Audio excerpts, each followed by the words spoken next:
નમસ્તે મિત્રો, આજે આપણે બનાવીશું નવી રીતે ખૂબ જ સ્વાદિષ્ટ વઘારેલી રોટલી. જ્યારે ઘરમાં કોઈ શાક ના હોય ત્યારે એકવાર આ રીતે ચોક્કસ બનાવજો, બધાને ખૂબ જ પસંદ આવશે. તો વિડીયો ગમે તો લાઈક કરજો અને ચેનલને સબસ્ક્રાઇબ કરવાનું ભૂલતા નહીં. તો ચાલો હવે બનાવીએ.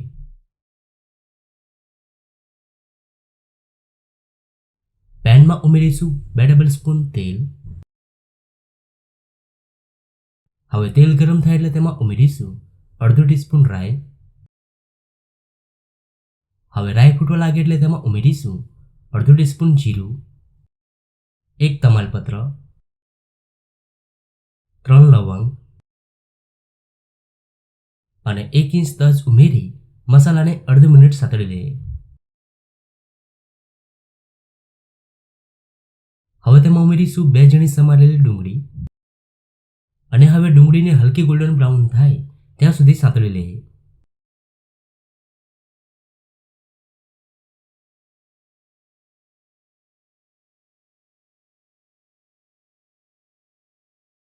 હવે તેમાં ઉમેરીશું 1 ટીસ્પૂન આદુ લસણની પેસ્ટ સાથે અડધો ટીસ્પૂન લીલા મરચાંની પેસ્ટ અને હવે મિક્સ કરી દઈએ અને 1 મિનિટ કૂક કરી લઈએ. હવે તેમાં આપણે મસાલા ઉમેરીશું તો 1 ટીસ્પૂન કાશ્મીરી મરચું, 1/4 ટીસ્પૂન હળદર, 1 ટીસ્પૂન ધાણા જીરું પાવડર, અડધો ટીસ્પૂન ગરમ મસાલો અને સ્વાદ પ્રમાણે મીઠું. હવે મસાલાને મિક્સ કરી 1 મિનિટ કૂક કરી લઈએ.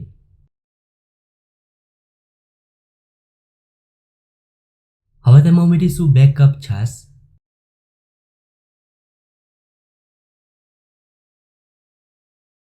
અને હવે મિક્સ કરી દઈએ. તમે છાશની જગ્યાએ દહીં પણ લઈ શકો છો.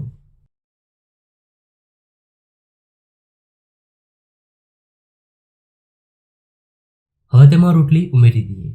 તો અહીંયા મેં 3 રોટલી લીધી છે અને રોટલીના આ રીતે મીડિયમ સાઇઝમાં ટુકડા કરી લીધા છે.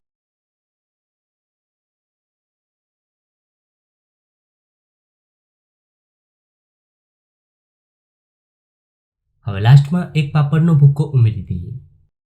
સાથે થોડી કોથમીર ઉમેરી એકવાર મિક્સ કરી ગરમ ગરમ સર્વ કરી લઈએ. તો ગરમ ગરમ ખાવાની મજા પડે તેવી વઘારેલી રોટલી બનીને તૈયાર છે. ખૂબ જ સ્વાદિષ્ટ બની છે. તો તમને આ રોટલીની રેસીપી કેવી લાગી? જો રેસીપી ગમી હોય તો વિડીયોને લાઈક અને શેર કરજો.